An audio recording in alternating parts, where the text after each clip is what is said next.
여러분, 조선 왕실에서 가장 의문스러운 죽음이 누구인지 아시나요? 바로 비운의 아들 소현세자입니다. 병자호란 이후 청나라의 인질로 끌려갔던 소현세자. 그는 8년 만에 조선으로 돌아왔지만 귀국한 지 단 2달 만에 싸늘한 주검이 되어 발견됩니다. 조선왕조실록에 기록된 시신 상태가 너무나 기괴합니다. 온몸이 검은 빛이었고 7구멍에서 모두 피가 흘러나왔다. 마치 약물 중독처럼 보였다는 거죠. 가장 유력한 용의자로 지목된 건 놀랍게도 그의 아버지 인조였습니다. 친정파인 아들이 자신의 왕위를 위협한다고 생각했거든요. 야사에서는 인조가 아들에게 벼루를 던졌다는 설까지 전해집니다. 그는 과연 독살당한 걸까요? 아니면 시대를 앞서간 비운의 희생양이었을까요? 두 번째, 조선의 르네상스를 이끌었던 천재 군주 정조. 그런데 그의 갑작스러운 죽음 뒤에 무시무시한 음모가 숨어있다면 믿으시겠습니까? 1800년 6월 평소 강인한 체력과 엄청난 업무량을 자랑하던 정조가 갑자기 세상을 떠납니다. 당시 나이 겨우 49세. 핵심 의혹은 바로 치료 과정에 있습니다. 당시 어이들이 처방한 약에는 수은 계열과 강한 열성 약재들이 포함되어 있었는데요. 정조가 죽자마자 어린 순조가 즉위하고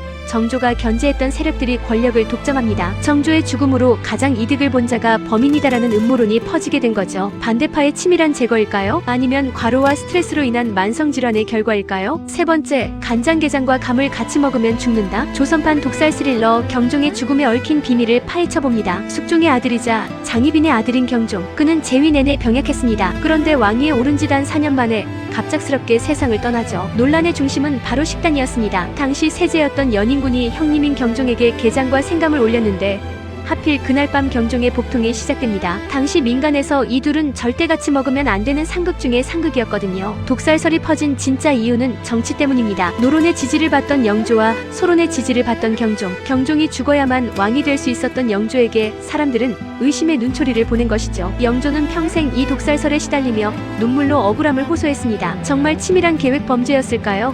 아니면 지독한 우연이었을까요? 여러분은 게장과 감의 미스터리를 믿으시나요? 네 번째, 조선 역사상 재위기간이 가장 짧았던 왕 인종. 그런데 그의 죽음 뒤에 독이 든 떡이 있었다면 믿으시겠습니까? 효심 깊기로 소문난 인종은 즉위한 지 고작 8개월 만에 갑작스럽게 숨을 거둡니다. 건강했던 젊은 왕의 급사에 조선 땅은 발칵 뒤집혔죠. 사람들의 시선은 인종의 계모 문정왕후에게 향했습니다. 그녀는 자신의 친아들을 왕으로 만들고 싶어 했던 야심가였거든요. 가장 유명한 야사는 이렇습니다. 문정왕후가 인종을 불러 웃으며 떡을 권했고 그 떡을 먹은 인종이 며칠 뒤 알아눕더니 그대로 사망했다는 것이죠. 물론 실록에는 증거가 없습니다. 반대 세력이 만들어낸 정치적 선전이라는 시각도 많죠. 하지만 문정왕후는 인종이 죽자마자 권력을 손에 쥐었습니다. 우연의 일치일까요? 소름 돋는 계획일까요? 다섯 번째, 북벌을 꿈꾸던 강력한 군주 효종. 그런데 그가 치만대를 맞고 어이없게 세상을 떠났다면 믿겨지시나요? 청나라를 정벌하겠다는 원대한 꿈을 가졌던 효종. 하지만 1659년 얼굴에 난 종기를 치료하기 위해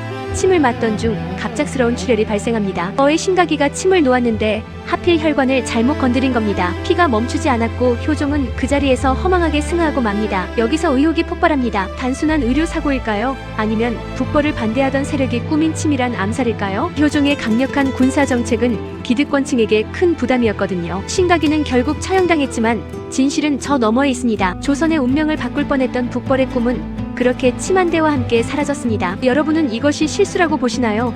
계획된 범죄라고 보시나요? 마지막으로 조선 최고의 악녀 아니면 정치 싸움의 희생양 장희빈을 죽음으로 몰아넣은 취선당의 저주 사건을 아시나요? 1701년 숙종의 계비인현왕후가 오랜 병환 끝에 세상을 떠납니다. 그런데 궁궐 바닥에 흉흉한 소문이 돌기 시작해요. 누군가 중전마마를 저주해서 죽였다. 범인으로 지목된 건 바로 장희빈. 그녀가 거처인 취선당 서쪽 구석에 신당을 차려놓고 인현왕후의 인형을 만들어 화살을 쏘며 저주했다는 고발이 터져 나옵니다. 숙종은 분노하며 장희빈에게 사약을 내립니다. 당시 노론과 소론의 치열한 권력 투쟁 속에서 장희빈의 저주는 그녀를 제거하기 위한 가장 완벽한 명분이 된 것이죠. 실제 저주가 효험이 있었을까요? 아니면 승리한 자들이 써내려간 시나리오일까요? 독살과 저주가 난무했던 숙종시대의 미스터리입니다. 여러분은 장희빈이 정말 저주를 했다고 믿으시나요?